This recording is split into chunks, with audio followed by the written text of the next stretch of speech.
Imagine for a second, what if your emotions weren't just like fleeting feelings?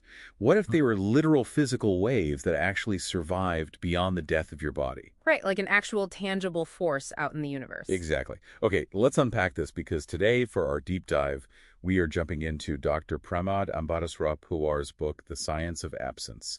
It pioneers this wild new genre he calls sci fiction. Yeah, it's basically mashing up quantum metaphysics with this really deep human emotional longing.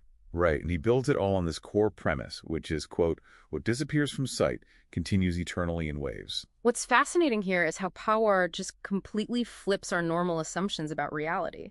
We build our entire lives around what we can see or measure. But this framework says, hey, absence isn't an empty void. It's really just a frequency we haven't tuned into yet. Yeah, and to actually see that invisible architecture work, we have to look at the fictional world he built.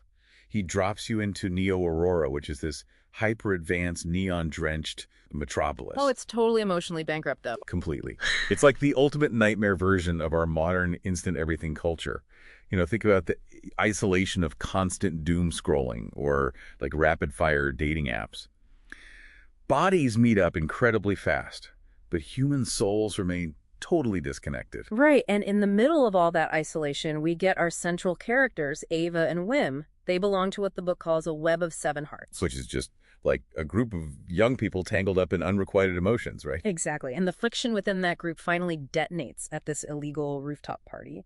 Ava and Wim physically touch for the very first time, and it generates an emotional wave so intense that it violently shatters the neon lights and music systems around them. Wait, really? It just breaks the physical space? Yeah, it's literal proof in this universe that an emotional charge travels faster than cognitive thought and can actually break physical matter. That is so cool. But then Power totally pulls the rug out. They flee the party, right? And they ride a gravity bike across a collapsing magnetic bridge. The rainfall upon the last road scene, it's brutal. Yeah, a really brutal crash.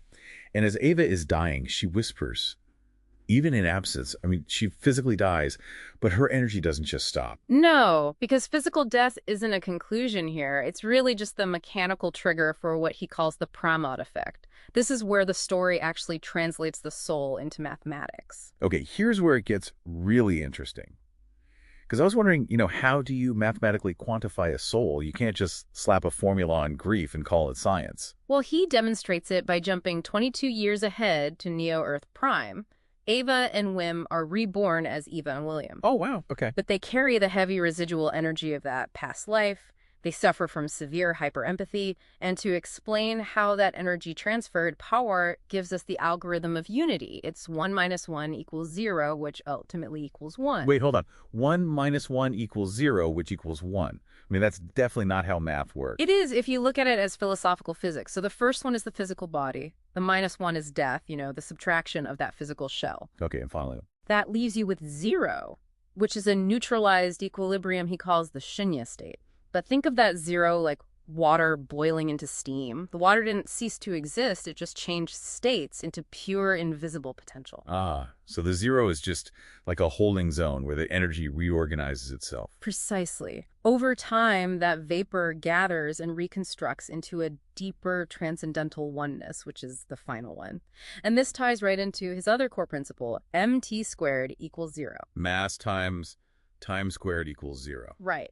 It dictates that during the most violent emotional storms, there is a point of absolute physical stillness. The mass and time of the physical world just zeroed out, leaving only the pure emotional wave. Okay, so what does this all mean when we pull it out of a sci-fi universe and apply it to actual reality? Because Pawar actually developed real educational frameworks from this math, right? Yes, he takes this global mandate for oneness and applies it to his Digiguru education model. Instead of just theorizing, he wants to change how we teach children. Oh, like teaching synonyms and antonyms. Exactly. Not teaching them as opposing forces, but as interconnected parts of a whole.